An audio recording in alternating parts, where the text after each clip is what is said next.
DJ Ferris. The Chicago, nigga. It's the real one. Hit me. Only one is pulling shit the fuck up. Let's get sports talk. You forget about him because, like you said, he had 3 touchdowns today. And compared to where he's been, it's definitely not the same. How fair is it to be like, okay, well, he finally just showed up again? Well, I think, listen, the situation a year ago wasn't great in Cleveland, and I think that there was a lot that needed to be fixed. And so when Kevin said, yeah, it was a lot had to be fixed in Cleveland because Odell just got there. The chemistry on the field had to get together. You had Baker trying to force it to him.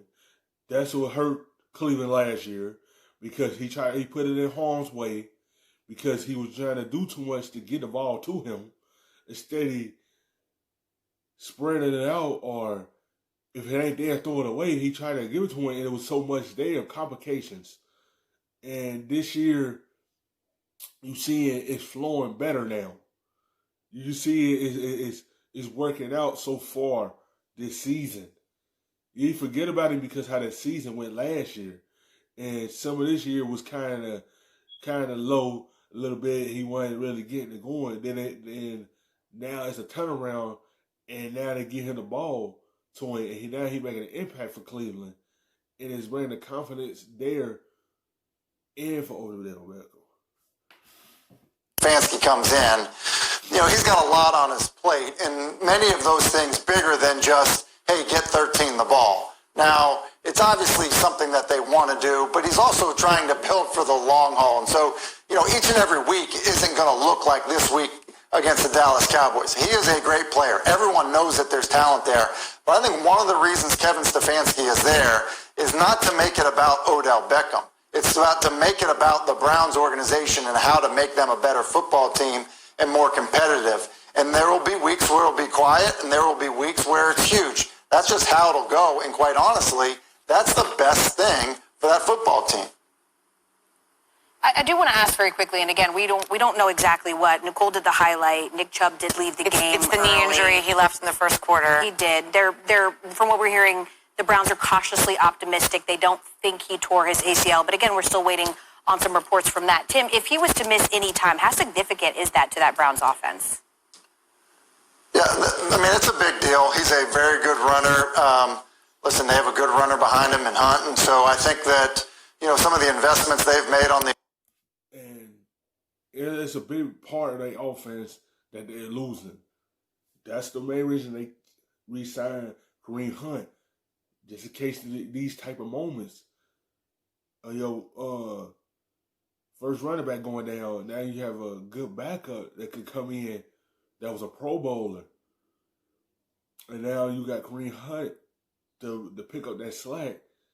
So it's working out for him because you ain't gonna miss nothing because you have him to take the load from Chubb till he come back from that knee injury. So that's a good thing that they re-signed him to a longer extension for moments like this. And these are the moments you don't want to see because that's a big part of their offense, having those two running the football. But it's a good thing that they have Kareem Hunt there to pick it up.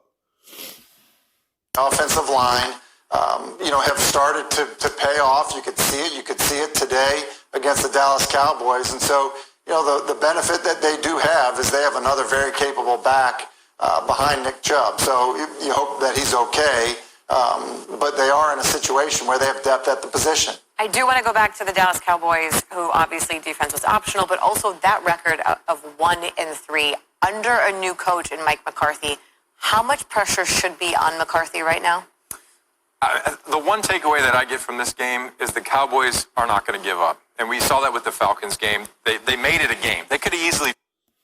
They're not going to give up, but they can't falling down by so many points and then have to try to climb that ladder. Keep on climbing.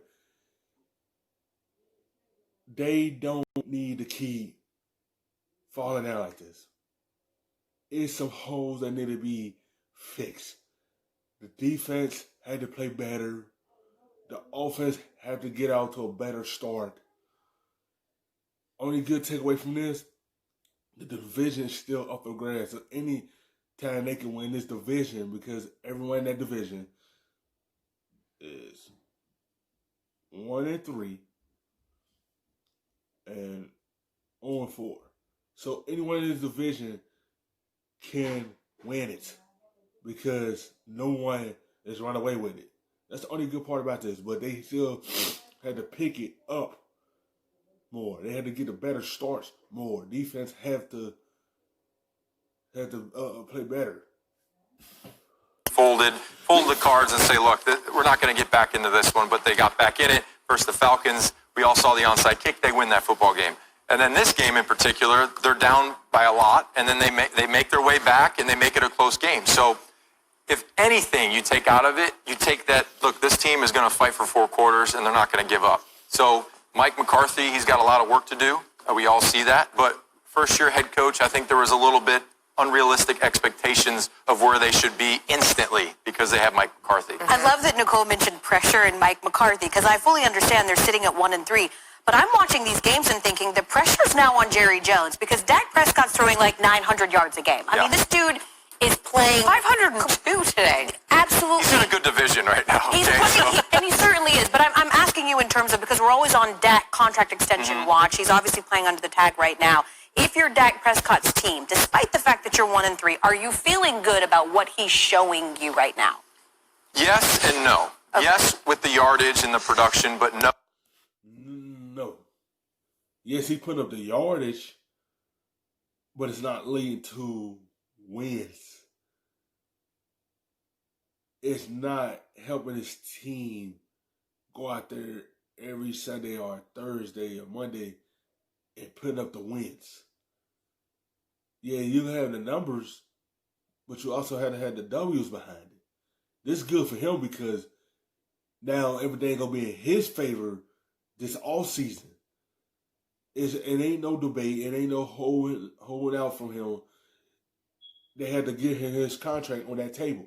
They have to do that to him because he has 1,000 yards this year. And it's continuing to go up. So that means his stock is rising. So it ain't no how they did it this year and try to have a playing level. It's on his side now. But it's not helping his team out. Oh, and some of the turnovers and the things that turnover put you on the final drive. It's losing football. At the end of the day, when you fumble the ball away and you throw interceptions, it doesn't matter how many yards. You're going to lose the game. So I think it's taking care of the football is number one. And then the yardage, yes. Look, you can go out there and throw for 500 yards, but you throw an interception and you fumble the football and you lose, that's not winning. So at the end of the day, he's got to figure out how to take care of the football and help his team win. Thanks for watching ESPN on YouTube. For live streaming,